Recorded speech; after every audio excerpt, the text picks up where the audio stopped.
Do you remember when you looked upon the world with the wonder of a child?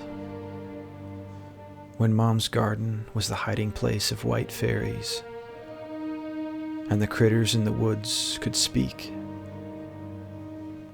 Do you remember when the backyard carried as much mystery and possibility of exploration as the mountains out west?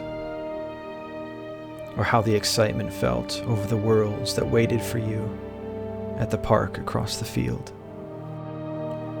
Then I grew up, and rationality became the standard for all things. Everything could be explained and fit neatly into a box, including the Creator himself. Now the world is small and colorless, and I pretend to live in awe of a God whom I have shrunk down into a formula, who never seems to do anything new. What is there to wonder at anymore when the world is simply a giant machine?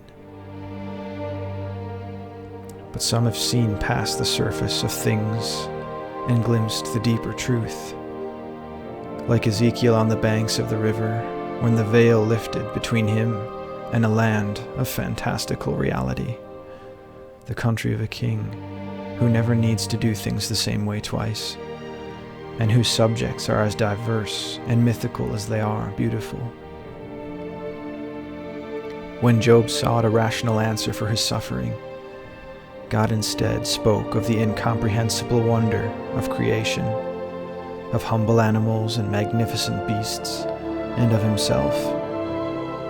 And Job was satisfied by it.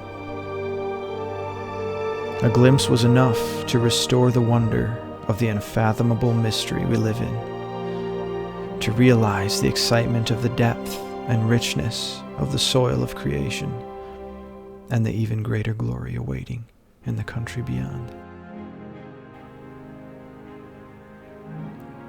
And suddenly, this temporary affliction seemed light in comparison.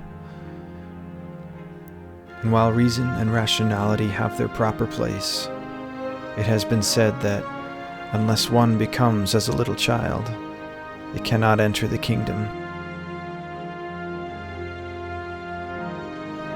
Through story and the world of fantasy, I have caught glimpses like sparks of that old wonder. Regaining the ability to see through the eyes of a child, I find that creation remains mysterious. It awakens and satisfies something that is a part of me, just as much as intellect or the physical senses.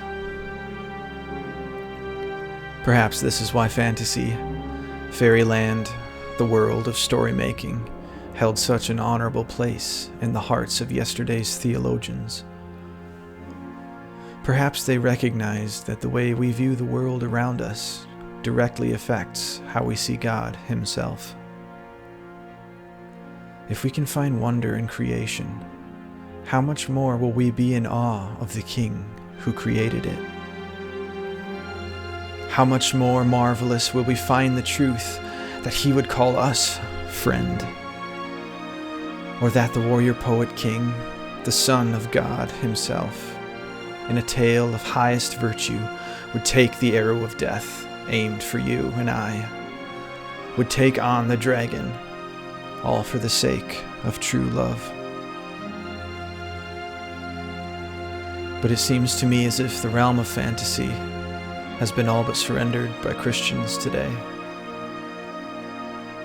Fiction has been diluted to mere entertainment at best. We have forgotten that there is a piece of us which hungers for more than the explainable, that there is something in a good story that has a special way of speaking truth to our hearts. It's time to make a new foray into the lands of fantasy.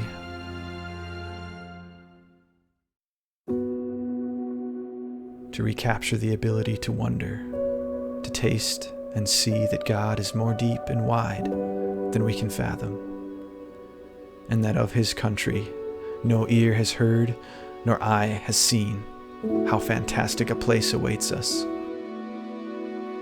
I'm on a journey to find this here at Authentic Storymaking.